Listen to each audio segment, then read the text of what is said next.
This is an Apple Watch. The first generation came out in 2015 and it's been a huge success. And this is a Microsoft Spotwatch. It debuted 11 years earlier and was a huge failure. The history of technology is full of innovations that were the right idea at the wrong time. But the reasons for failure aren't always the same. Was the technology just not developed enough? Was society not ready? Was it bad business? Bad marketing? Or shadowy sabotage? Today we are looking at some of the most famous examples of tech that was ahead of its time, starting with Google Glass.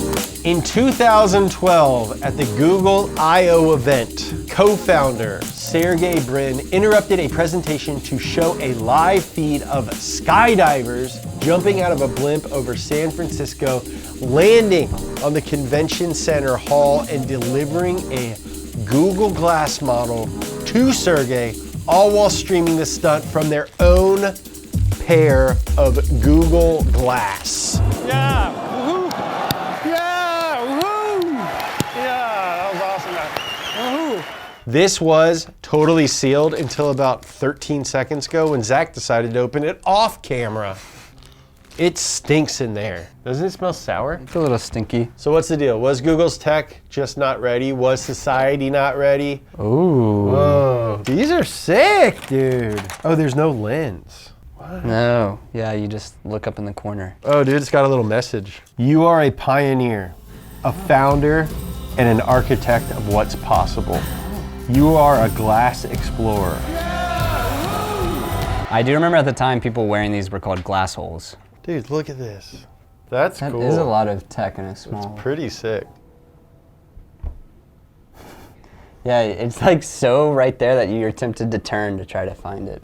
Whoa, What's it doing? just says glass. Do I look cool though? Let me see. Great. It says great. Swipe along the touchpad, swipe down.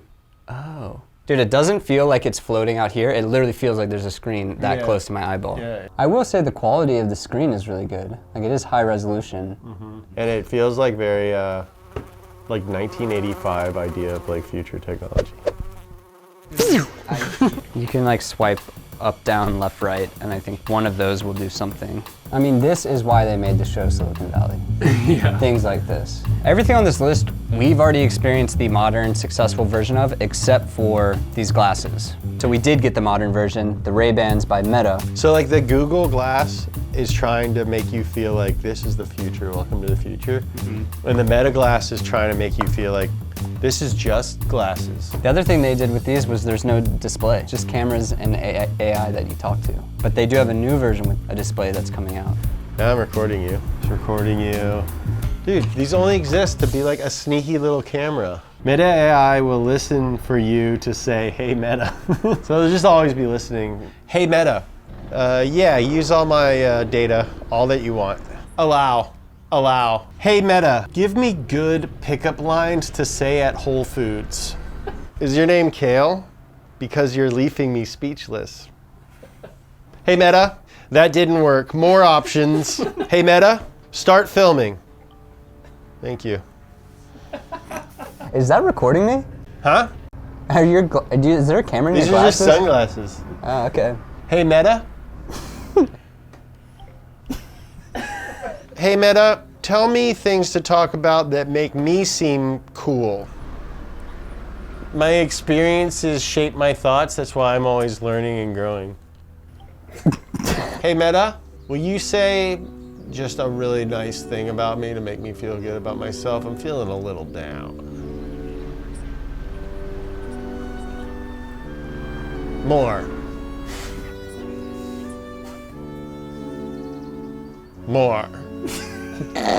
And you said you're doing better than you think and you're stronger than you feel right now. Hey Meta, hey Meta, hey Meta, hey Meta. I hate these. There's no reason for these to exist and all they're doing is just like recording everybody. It just feels really invasive, but I mean, I'm trying not to judge it on that and just judge it on like the technology itself and like what they're making. Like, why is this one successful and that one's not? It's kind of obvious. 100% obvious. Yeah. This is absurd. Like, this is just like smoking your own supply. So why did these fail? Too expensive, It wasn't actually that useful. The marketing was bad. And it was also before a lot of this stuff like live streaming and video calls. Ahead of its time, the world wasn't ready. Like, the AI personal assistant didn't really exist back then. And like, even if you can make the argument that these look cool because like through a certain lens, I think they do, but it's so different.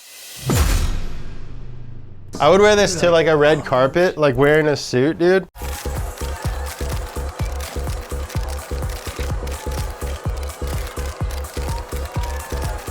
Hey Google, kill that guy.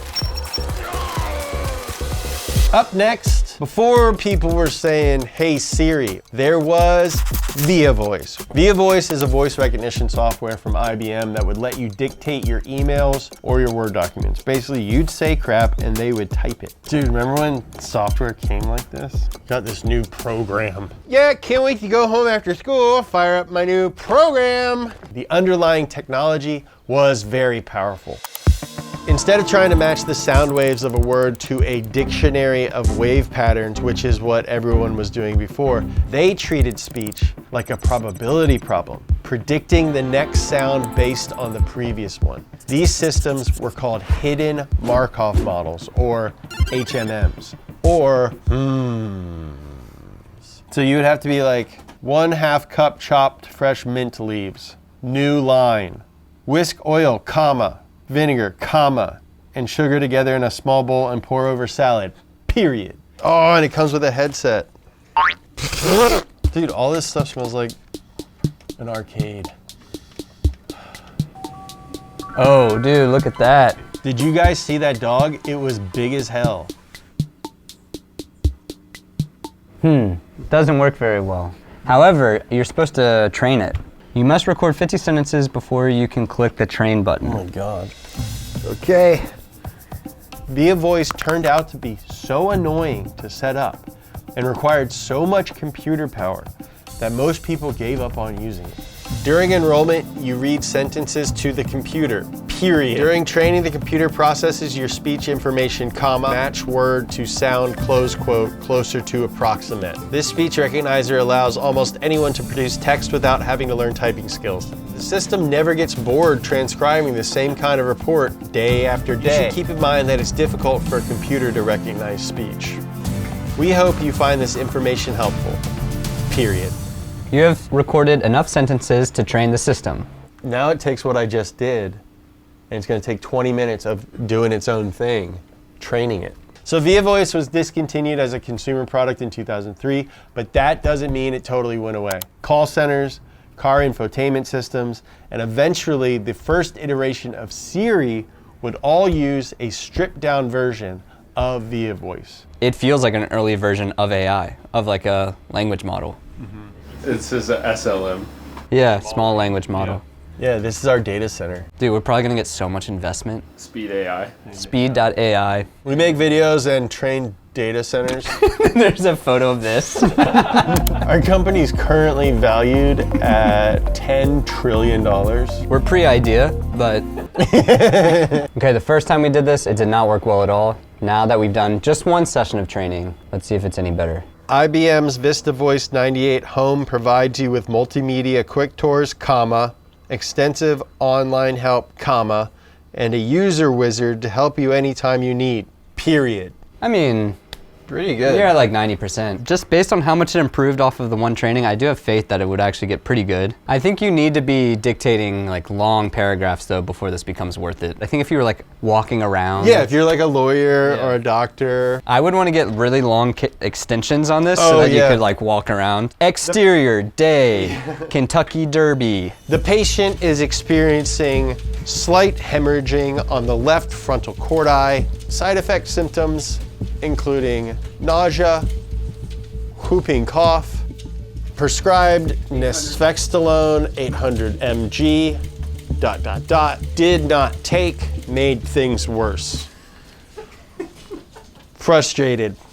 I think this is really good. I think it might have just been ahead of its time, and I think that selling it as a unique product, I just don't think there's enough people in the world who need to do this. But the fact that they did move it, like, oh, you know what? We could sell this to the car companies. Yeah. We could sell this to, B2B. So the technology was good, wrong application. Next up, as soon as we invented telephones to transmit our voices across vast distances, we wanted the same thing, but for our big, dumb faces. Hello! So who were the first people to try to make this obvious idea a consumer product? The American Telephone and Telegraph Company, AKA AT&T, with the 1970 AT&T Picturephone. The only working model that we could find was at the Connections Museum in Seattle, Washington. So, very appropriately, we are going to make a modern video call to them.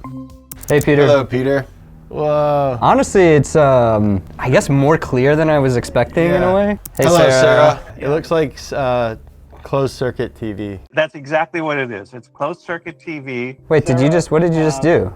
You flipped the camera? This has got desktop sharing. Oh. There's a mirror in front of the camera. If I flip up the camera, it's now pointing down at the desk. That's underneath the phone. There's this control panel down here, which has mute, which is privacy, view self, which is like front camera, back camera, zoom, and a height adjustment. So it's kind of a technological tour de force for 1970. Who actually ended up buying these? Because I saw, from what I read, only like 500 wherever. 480 is the number that I read. Yeah. They had hoped to sell 500,000 of these. Well, that's not very close. Yeah. There were a few big corporate customers because of that desktop sharing feature. AT&T had been working on the idea of like marrying video transmission with a telephone call all the way back into like the late 20s and through the 30s and 40s. The limiting factor was just the size of the things you need. The engineers had to find a way to somehow cram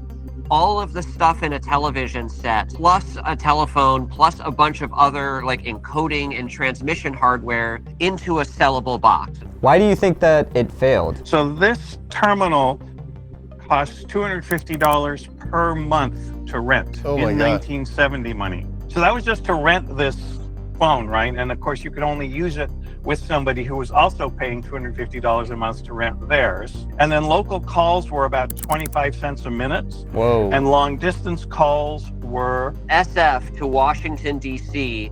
Was $6.50 a minute in 1975. Is this all going through existing telephone lines? It was 3 telephone lines. So they had to build all of this special 6-wire switching equipment to switch these calls, and amplifiers in the line about every 5,000 feet between your business and your central office. So it was really expensive for them to develop and deploy as well. And it just probably just didn't add that much real utility. We could already talk over the phone, so calls were fine. And then fax was like totally in play. Even if you were sharing documents, you could immediately get a copy of the document and then discuss it over the phone, I guess.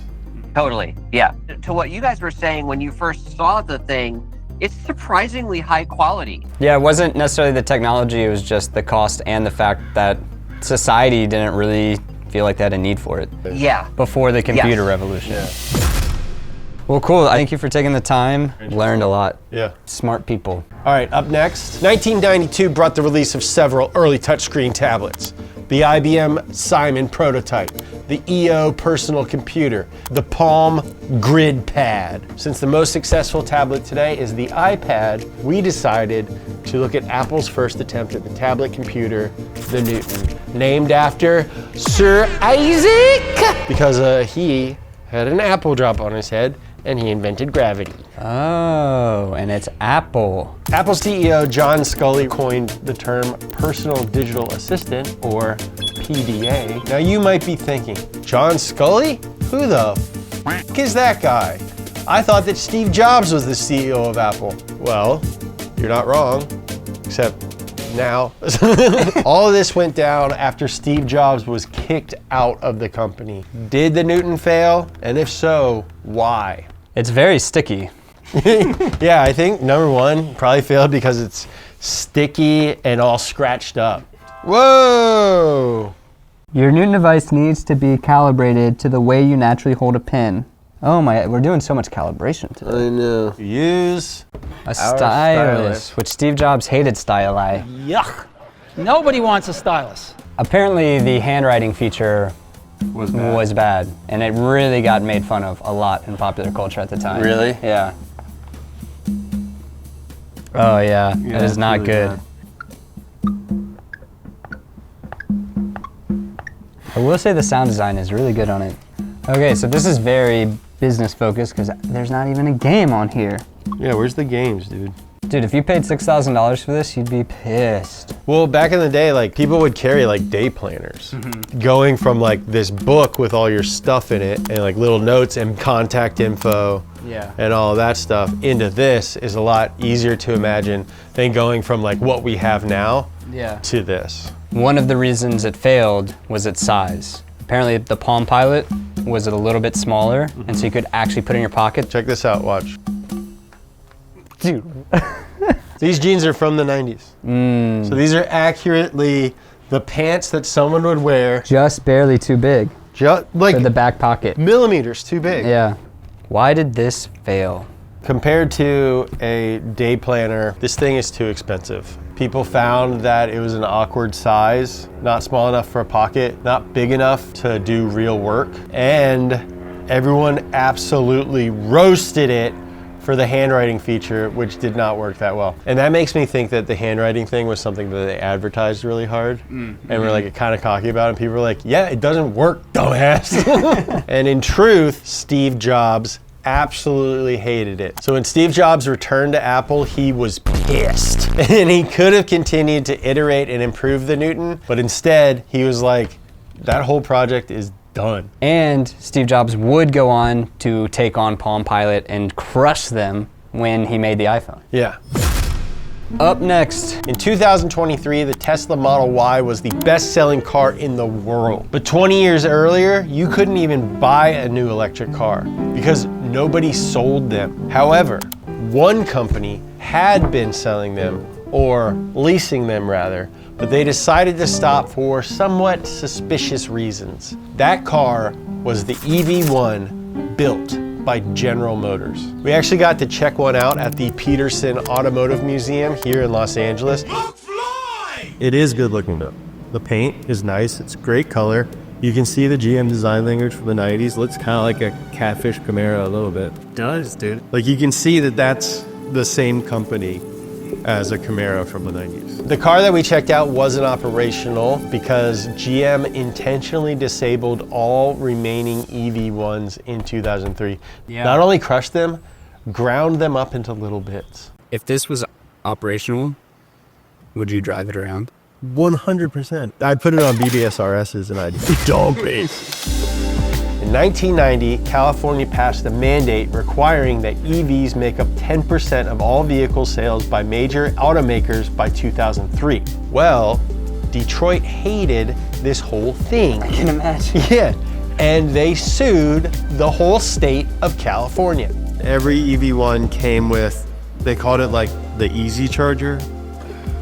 Doesn't that remind you of like school, like a loud ass computer? So the mandate was relaxed, only requiring automakers to at least run demonstration programs. And that's exactly what GM did with their EV1s. That's really satisfying. You could only lease them. You weren't allowed to buy them. And this allowed GM to continue selling regular gas-powered cars in California. Like the design of it, I love how small the steering wheel is. And I love this. This is peak tech to me. Like you don't gotta go through a bunch of screens. The real question is, why did it fail? Well, it didn't. In 2003, under pressure from the Bush administration, California weakened the mandate even further. GM no longer needed their EV1 program to meet their obligation to the state. So nice, GM could wrap up their dumb EV1 program that no one wanted and move on. But here's where the story takes a turn, where the conspiracy theorists start asking questions. That's all we're doing, we're asking questions. We're just asking questions. I'm just doing my own research. Because the reality is, people loved the EV1. They were a huge hit. People were holding funerals for their EV1s. They were, Yeah. actually. We are here to say goodbye to more than a car. Leasees were begging to buy their EV1s when their leases ended. The wait list to get one had been in the thousands. It seemed like California's plan had kind of worked. For later EV1s, GM had developed a nickel metal battery which doubled the car's range. And like ultimately, the range of these was like pretty decent. Once they doubled it, it was like 140 miles. Yeah, which is crazy. You can either open your EV1 with a key, or you can enter your personal access code. What is less common is the fact that you can also start the EV1 with the code. So then you start asking, okay, if this car was so loved and desired, why would GM cancel it? Well, there's a few different sides of this story here. According to GM, the EV1 was made almost entirely of bespoke parts, and there are laws that essentially require automakers to carry replacement parts for any new car for at least 10 years. So GM would have to continue making these EV1 specific parts for 800 people. It just wasn't worth the financial liability. That's GM's story, but people have their doubts. The thing is, you could give someone your code and then forever they could just drive your car. It's like, hey man, give me your code, I'm gonna go move your car. It's like, I can't. That would be a Seinfeld episode. Oh, am I giving everyone my code? What's the point of having a code? Okay, first, conspiracy theory. GM dealers hated the EV1 because dealers make money from servicing cars, oil changes, spark plugs. EVs don't need any of those things. Yeah. I also read that dealers knew they would make way less money selling an EV1 versus like the Silverado or the Suburban. Those were like the big margin cars. Just ripping cigs in this thing. Can't wait till the Matrix comes out. Our second reason to think it's all a conspiracy, GM would say that no one wanted EV1s, but the wait list was long and drivers were begging to buy them after their leases expired. Hey, you should come over to my house this Friday. We're doing a TGIF watch party. I hear Urkel's getting into some crazy stuff. It comes on after Full House and Boy Meets World. And finally, GM sold the patents to their new batteries to Texaco. Oh. Yeah. Who would then use the patents to sue any company that tried to make an EV using that same technology. One of the coolest parts about this whole car thing is you could jailbreak the charger and you could shoot electric pulses at people. Up next, before we could just make a bunch of ice or just throw something in the fridge, there was outside, but there was also Icy Ball for summer. This was actually invented after household refrigerators, but was mainly targeted at rural communities that didn't have electricity yet. We got our hands on an Icy Ball, so we're gonna go see how this thing works. These are full of a poisonous gas. We're gonna make this side really hot, and then we're gonna dump it into cold water and hope that it doesn't explode. Also, it's from the 30s. The way that it works, this is the hot side, this is the cold side, and the hot side right now is a mix of water and ammonia. So we'll heat this up, the ammonia will evaporate out of the water, and then this side will be placed in a bucket of water, keeping it cool. All of that ammonia will travel over to this side, it'll then condense, we'll pull it out, we'll put this side in the bucket of water, and then the ammonia will evaporate and reabsorb into the water, and because evaporation is a cooling process, this side should get super cold. In theory. We're gonna try to do this with a little rig that we've made so that we don't have to stand right next to it, at least while it's heating up. To test the efficacy of the Icy Ball, we are gonna use Polar Spicy Water. Polar is not a sponsor of this video, but if they wanted to be the official spicy water of Speed, they are our favorite spicy water. Should I fill up this bucket? So we're gonna get this burner going. Don't drink that, Zach. I just accidentally drank our, what type of fuel is this? I know, looks good, dude.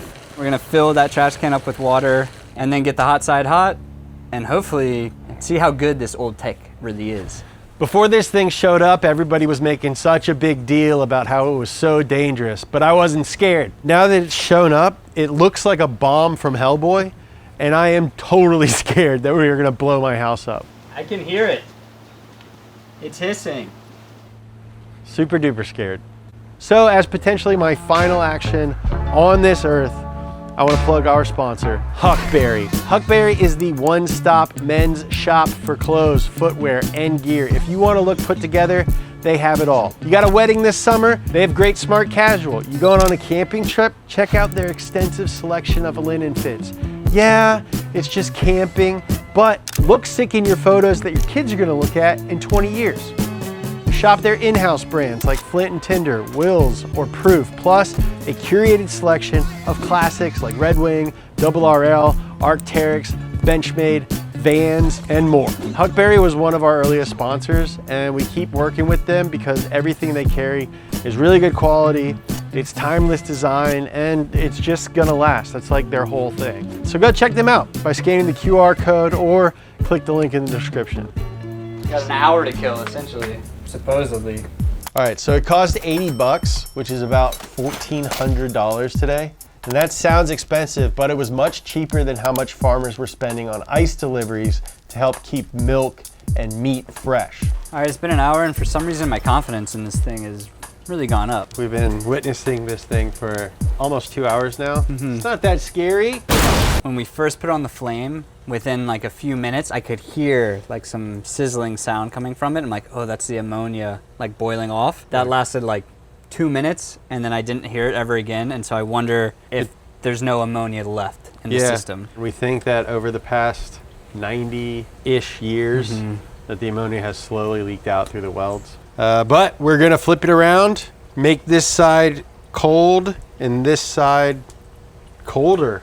This is when it would maybe explode. Right. Heave! 69 degrees, nice. And our polar pop, 66 degrees. We'll check back in a half hour and see if she's cold. So, why did it fail? Because the government subsidized the electrification of rural areas. Huh. Well, there you go. Like, it didn't fail, it was, I guess. It got phased out. It got phased out. Yeah. And it wasn't really ahead of its time either, now that I think about it, in a way. Jesse really wanted the Icy Ball to be in this video though, so. All right, hold on, let me get the gun ready in case we don't want to let all the cold air escape. I got my testing device right here. All right, 1, 2, 3. It's cold. 60. 60. Dude, the bottom's super cold. Okay, the bottom is really cold. 41. So it's dropped. It's dropped almost 30 degrees. Yeah, so you can imagine if it was actually full. Whole thing's cold. 1930s, if Polar was around, it would have been cold. It's literally not nothing. It's literally not nothing, but it's almost nothing. the biggest disappointment for me is I have this at my house now. This thing is not something I want. And we had to hire a Russian guy to go pick it up in a Sprinter van and then drive it all the way across the country. That sounds like a joke. That's actually how we got this, and it makes me so sad that it didn't work. You should crack a Polar. No, because it's hot. If we were another YouTube channel, we would fake this. We'd open it and be like, oh my God, it's so cold.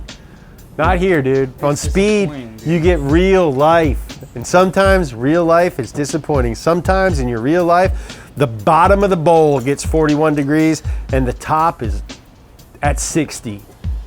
That's just life, brother. Next up, the Nintendo Virtual Boy. Virtual Boy. New from Nintendo, it's Virtual Boy.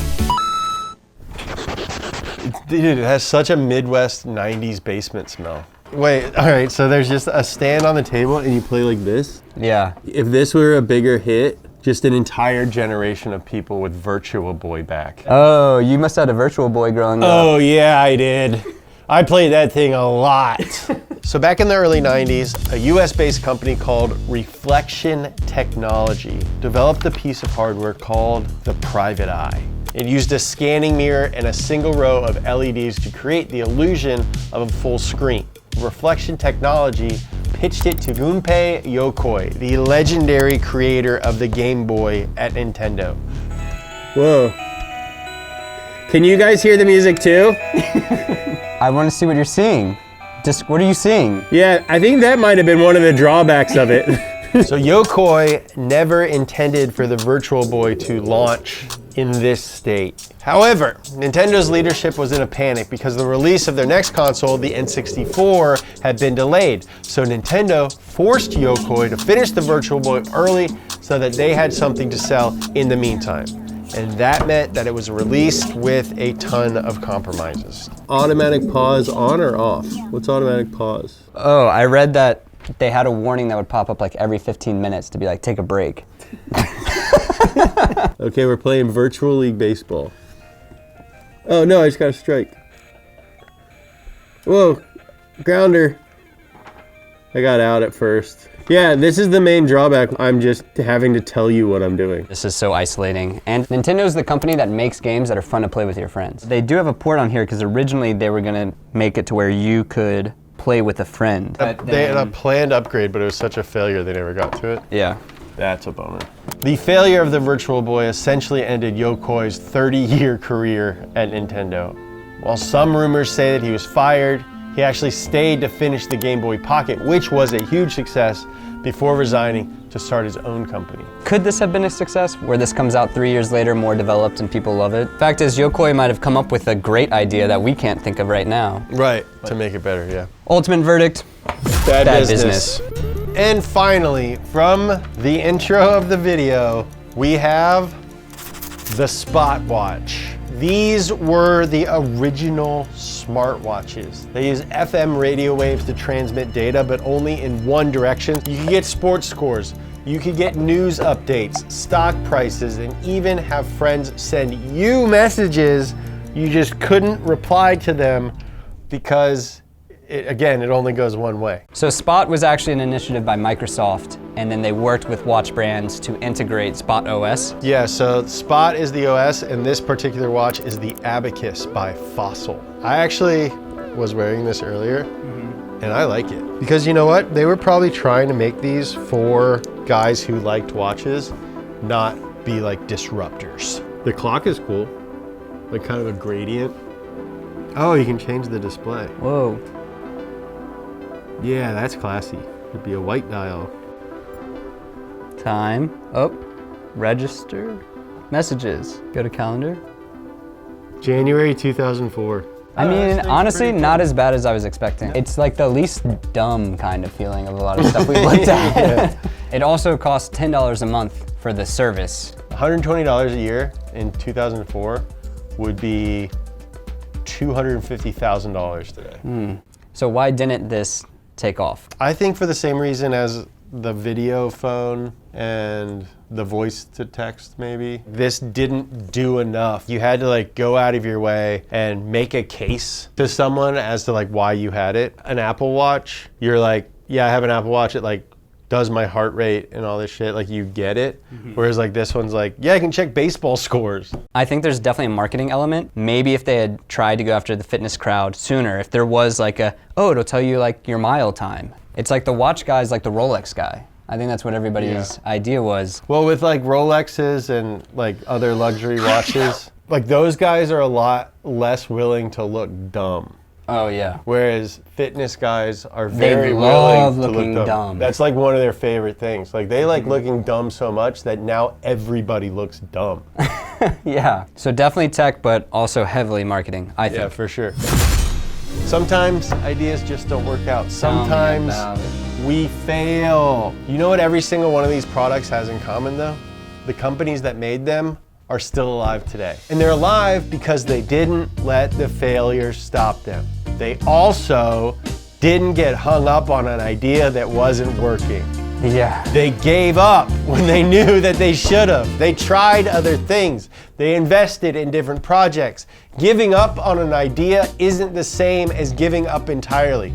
There are so many factors that affect whether or not something is successful that a lot of times it just comes down to timing, and a lot of times it's knowing when this idea is not going to work, so it's time to move on to another one. Thank you guys for watching this video and everything else on Speed. We make videos about literally tons of different crap. Say you like this video enough to watch another video, and you're like, oh, I like this video too. Maybe subscribe to the channel. That would be chill. And if you really like it, hit the bell. So you know. If you really, really like it, we have a membership program called the Legion of Speed, where you get like access to our podcast, early access to merch. We sell clothes. You can learn more about that on speed.co. The full details are on our website. And if you love it so much that you've bought every single thing on our site, go check out Huckberry, because they also have cool clothes, so it continues. Support the brands that support Speed. We really like working with those guys. They got tons of brands, tons of different things, and you're gonna look like a real grown-up person. Love you. Keep on the try.